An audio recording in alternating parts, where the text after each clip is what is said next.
Hello YouTube, this is Morgan Airspeed Prime here with my next Boruto 2 Blue Vortex manga chapter review.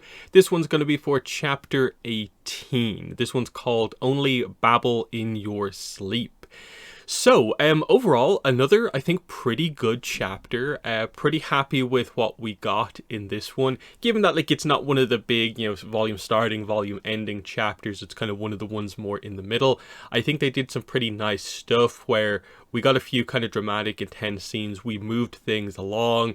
We brought up some plot points that haven't come up in a while. Really happy to see the Akebi stuff get brought back up again on the Amado side of things. And there's just some interesting character stuff still at play with, the Konohamaru Matsuri situation, but then it seems like the other side of the sand stuff has turned into an actual fight. I like that there's a nice balance of dynamics going on here, so pretty solid stuff here, I think. Again, not like an amazing chapter, but, pretty good overall. So let's jump into it here, kind of page by page. Cover page is Matsuri on the front, which is nice to see. Again, we get the title, Only Babble in Your Sleep, which is an odd title, but it's an important part of the chapter, as we'll get to pretty quickly as well. So jumping into it, we start off with Sumire. She walks into the elevator. She's again lost in thought, again sort of referencing the whole issue with Sarada, that they continue to play in a really weird way. I'm waiting for that to finally get addressed, but it doesn't seem like there's time for it. Just because immediately Sumire gets caught up in this whole Amado Kawaki situation, and then Sarada's busy with the action stuff taking place. So I don't know when we're going to get a chance to do that until all this action is over, I guess. But anyway, she as she comes out, as she opens the door, basically, it's not an elevator, she just opens the door. She comes in and sees the situation we saw from the end of the last chapter, which is Kawaki holding Amado up against the wall.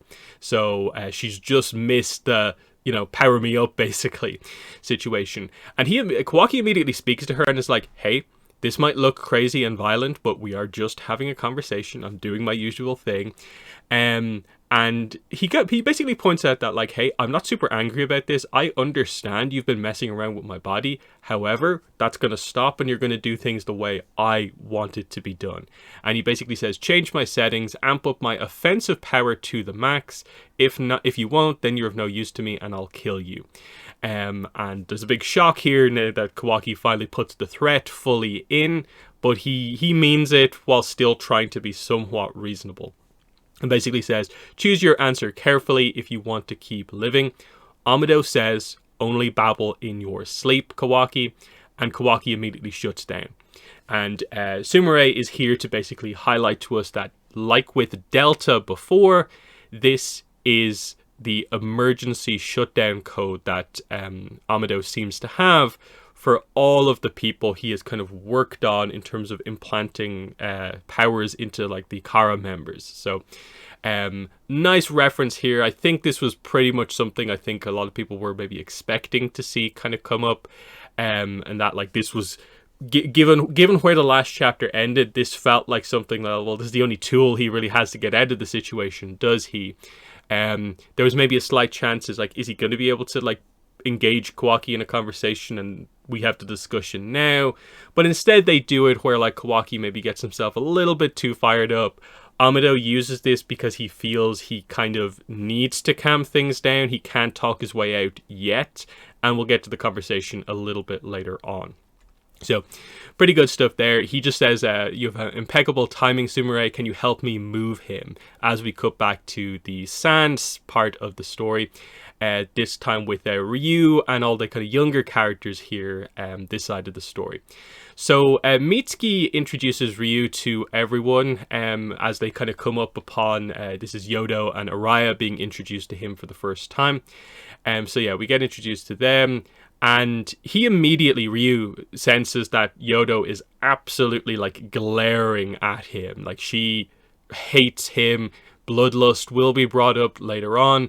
And we'll see that the problem here is that Yodo can't really fully commit to the act here because of her feelings about what has happened here. That this guy exists because of what has happened to Shinki, and she knows what she needs to do. She needs to deal with this guy to save Shinki, and that's all she can really care about, and it's a little bit of a liability to the mission. Everyone else tries to cover for her, like Sarada's just like, hey, she's shy, it takes a long time for her to warm up to people. Araya in his head is thinking like, tone it down, Yodo, you're not a kid anymore, you can't just be this blunt, like you're meant to be a shinobi here, you're meant to be more in control of your emotions. And then she's just like ... again, glaring a hole straight through Ryu. This is where we cut back to Konohamaru and Matsuri, who are of course just sitting down having this one-on-one conversation that's maybe beginning to get a little bit more kind of personal. And so Matsuri's just finished explaining that she doesn't understand the feelings that she's having, which is just that she likes Konohamaru and is attracted to him, and she's trying to get his thoughts on this. And he's like, well, I don't know if I get it completely, but you seem fine physically and your color's good. And then we get, this was the preview page for this chapter. She was super nervous, but as she's talked to Konohamaru more and more one-on-one, she feels more and more normal. How could that be? What's going on here? Konohamaru's just like, well, we only just met, you were nervous, now we know each other a little bit, it's fine. But she says like, oh, I feel like I can finally be my true self, I'm really enjoying talking to you. And he's like, yeah, that's a good thing. And then she asks, would it be okay if I called you Konohamaru-chan? Obviously, the idea there being the honorific sort of kind of changing, I guess, to be more personal. Can we be more familiar with each other? Can I call you this?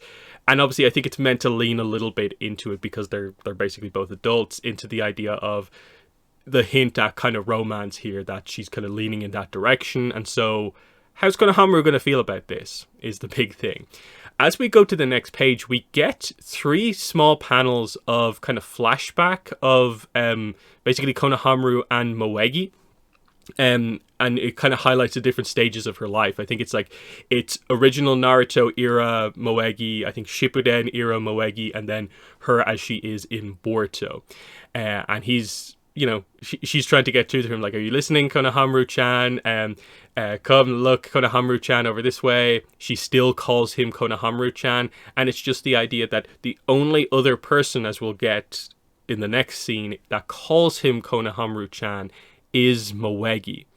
And he's kind of freaked out by this because he I guess is beginning to see now that this person who exists because Moegi is captured in the tree, some of that kind of Moegi stuff is beginning to leak through, and he doesn't quite know how to deal with that because clearly the person he's speaking to, Matsuri, is a different person, but there's elements of Moegi coming through, and he's very freaked out a little bit by this.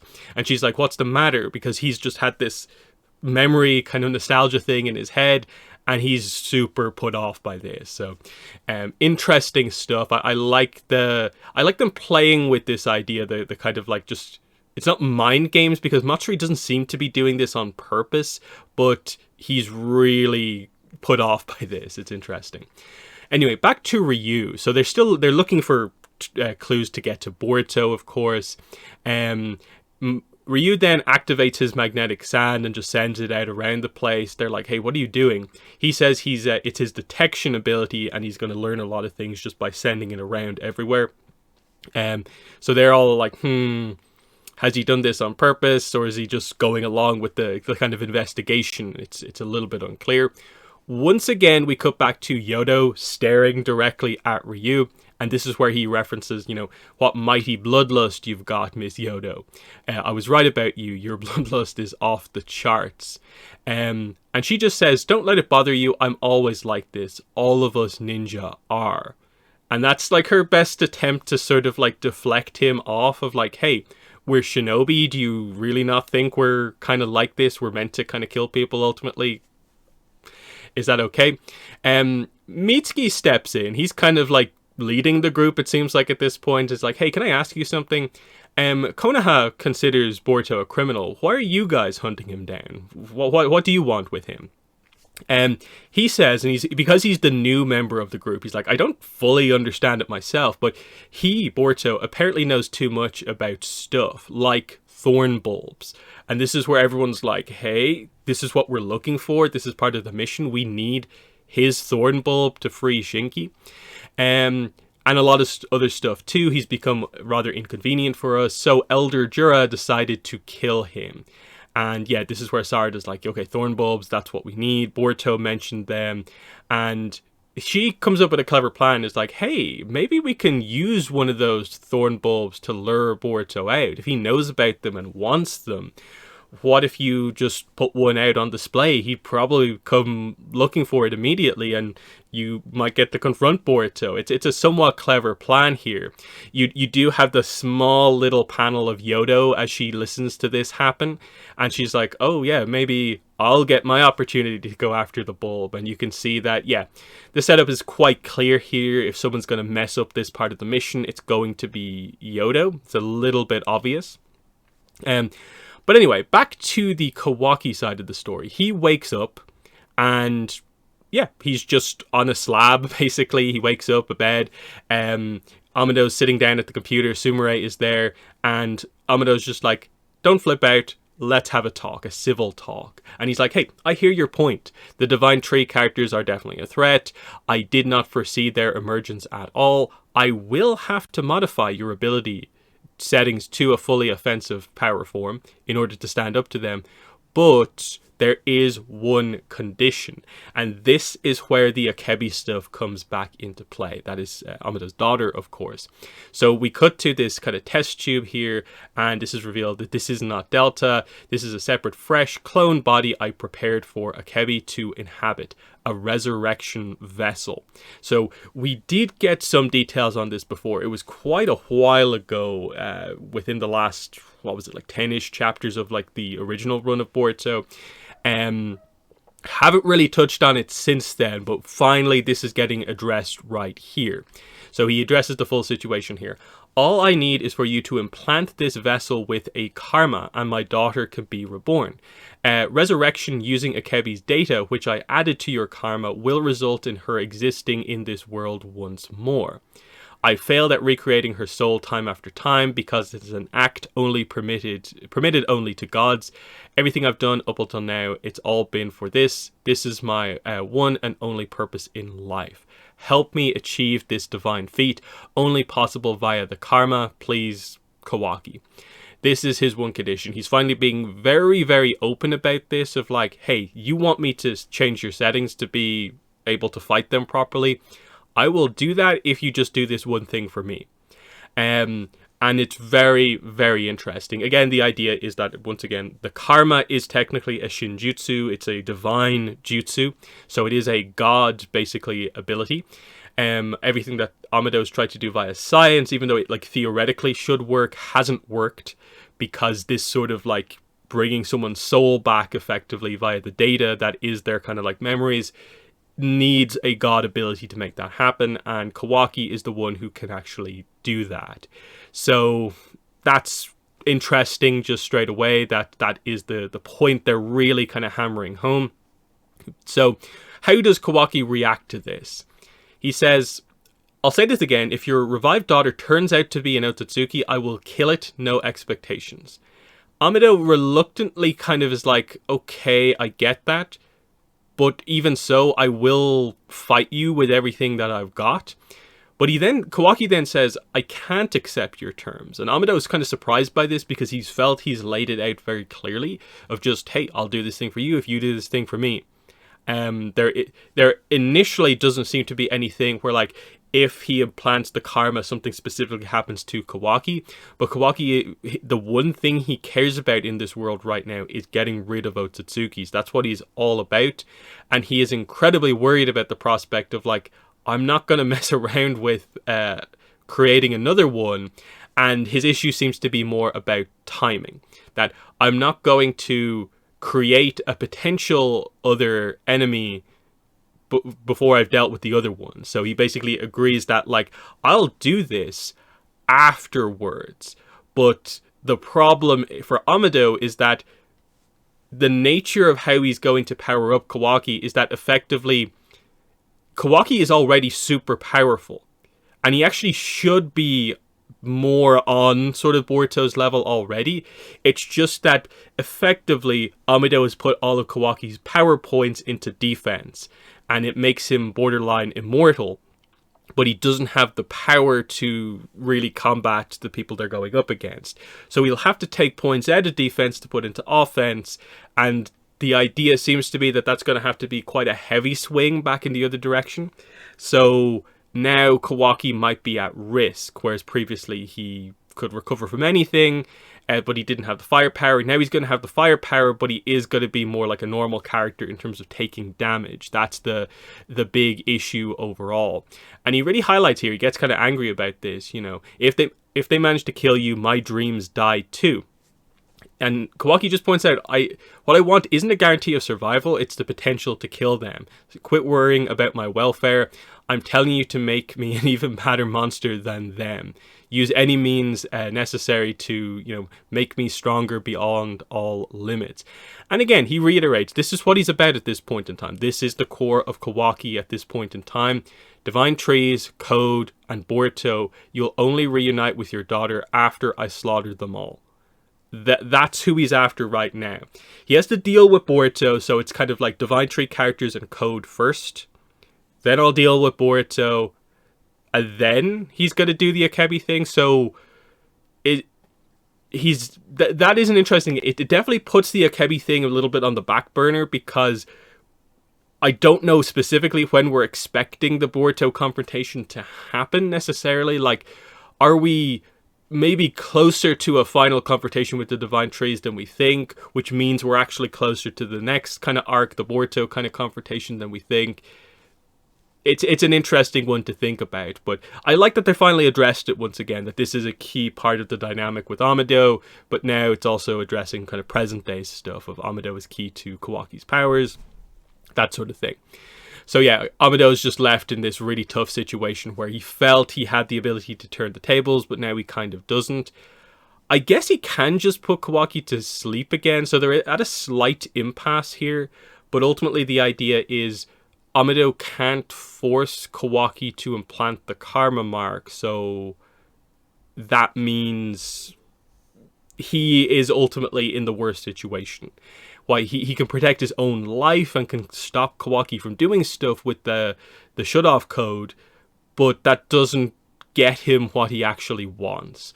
So ultimately he's probably going to have to go through with this in the end, which is interesting, unless there's more going on with Amado that we don't quite expect. But anyway, back to Konohamaru and Matsuri. She says it's the best day of her life, getting to talk so much with Konohamaru-chan. She says that she's not been alive very long, but she's so happy.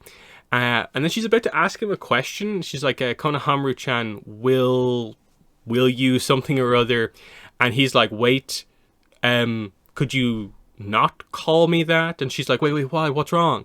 And he's trying to explain it without kind of giving everything away, but he's like, there's only one person who calls me that. So you see, it surprises me too, but it's giving me goosebumps. You don't mind, do you, calling me just Konohamaru? And he thinks he's being somewhat reasonable here, not maybe realizing the almost like obsessive like that she has for him. And this is immediately where things switch for Matsuri.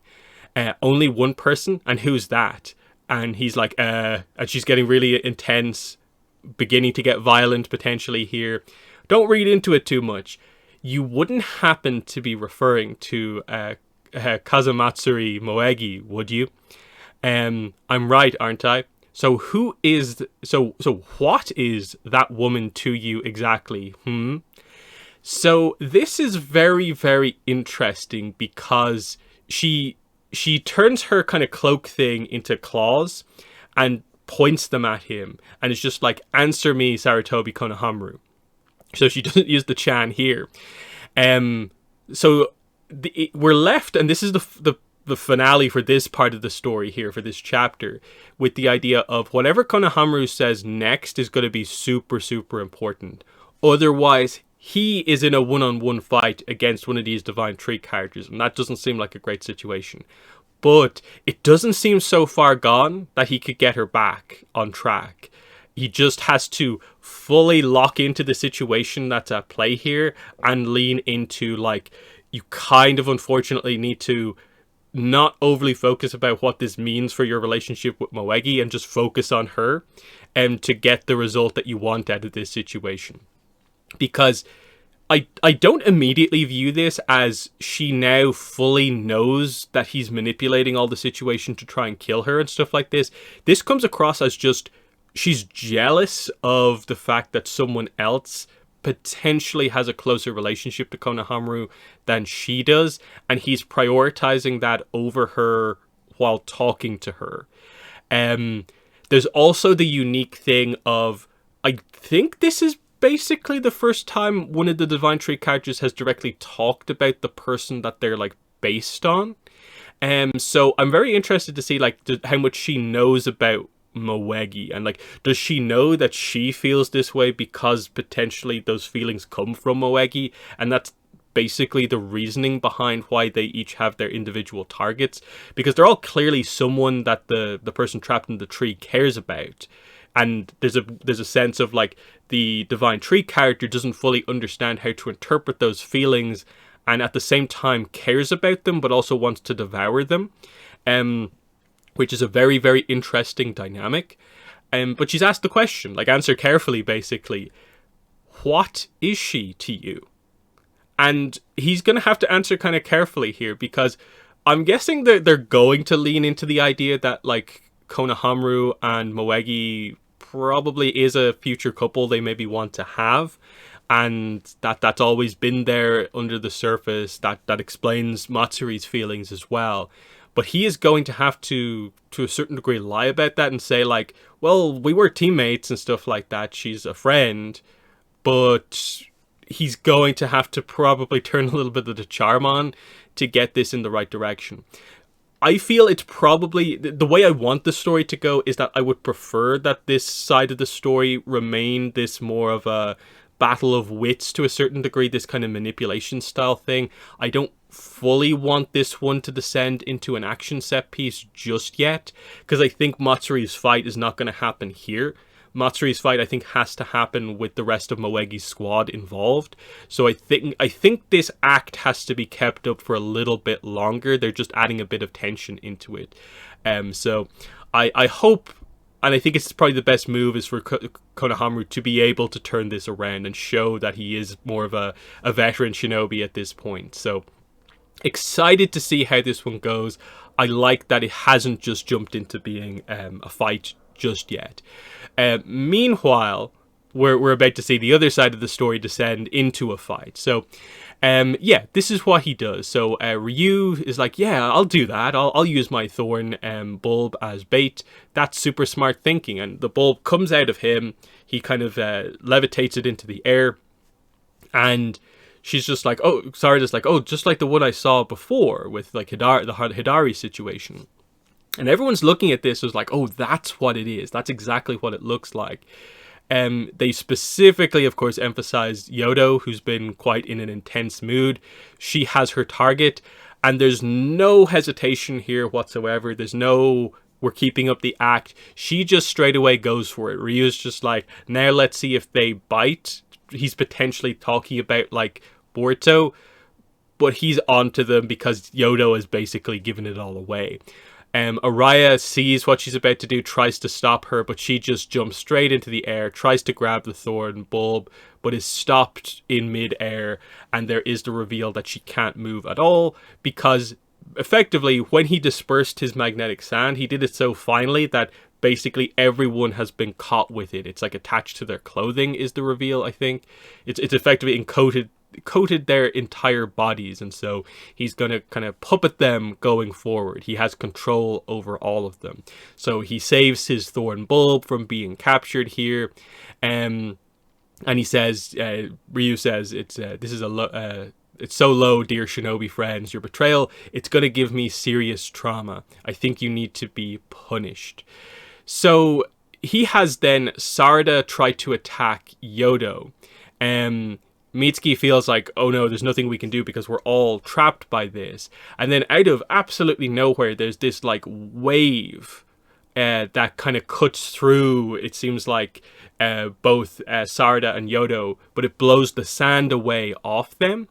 It's been dispelled, it's back in control, and they look around, and it's Araya hold it with his sword out, and he says, "Lodestone, sand sealing blade." And he notes to himself, like, Shinki, I never thought I'd have to use this jutsu that I created for us in this way. Shinki, will you lend us a hand too with this battle? And Ryu's like, that's not fair. That Araya has basically a sword that seems to fully counter his ability.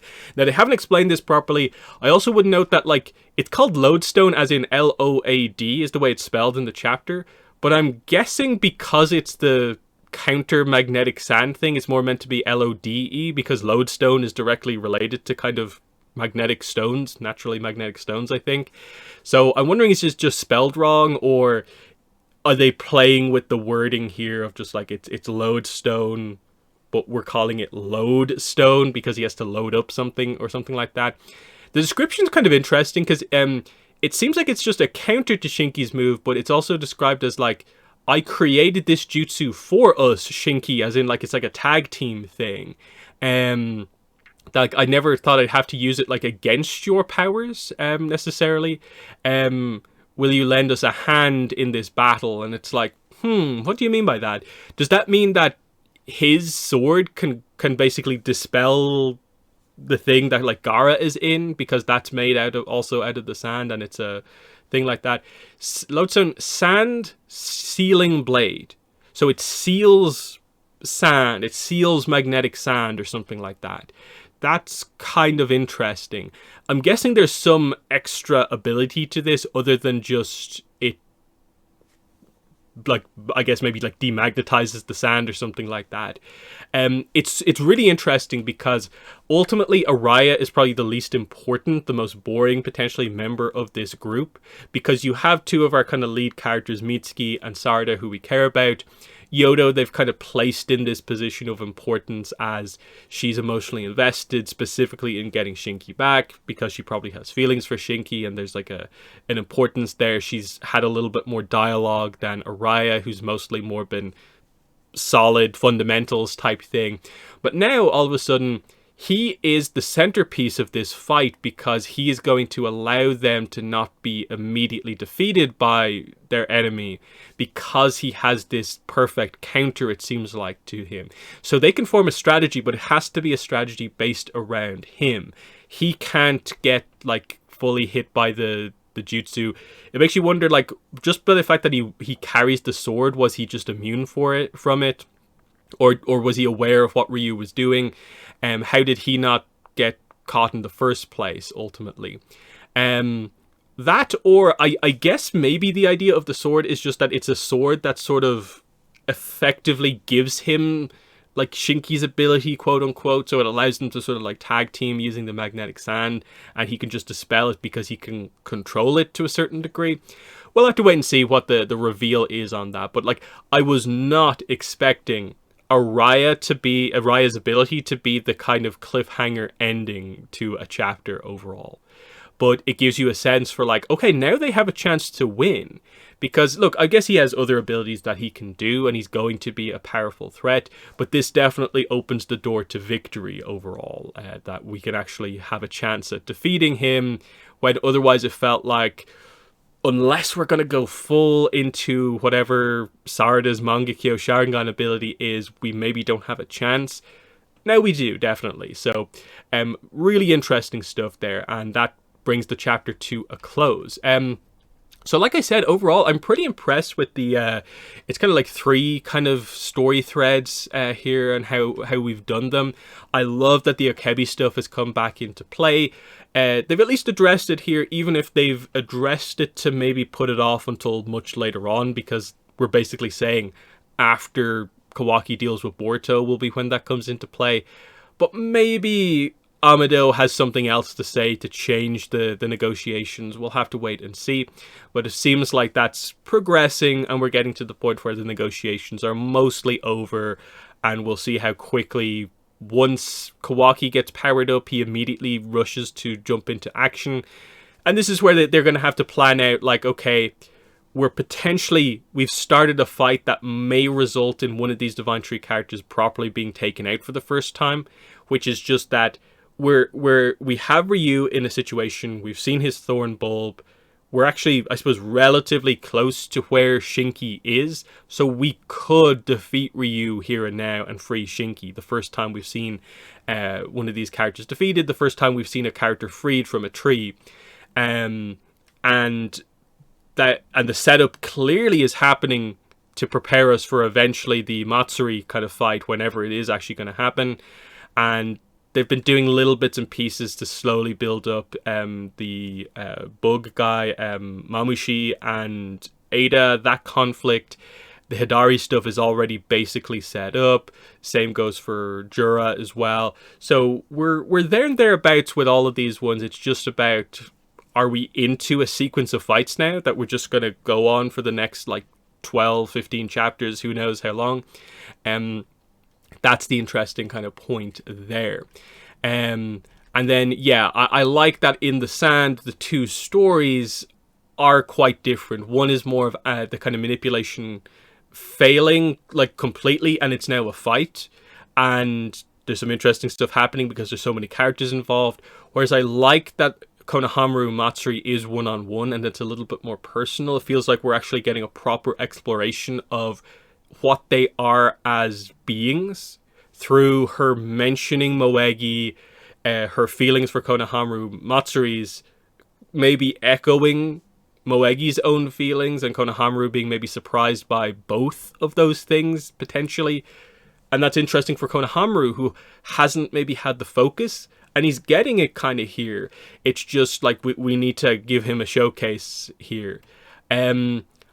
I don't mind if this eventually breaks down into some sort of a fight, but I don't think he's going to be able to defeat her one-on-one. But I'd like to see this kind of back and forth dynamic continue for a little bit longer, is my thoughts. But in the comments, let me know what your thoughts were on this chapter, chapter 18. What did you think of it? Where do you think we're going next? Definitely let me know in the comments below. But that's been the video. Thanks for watching, and bye.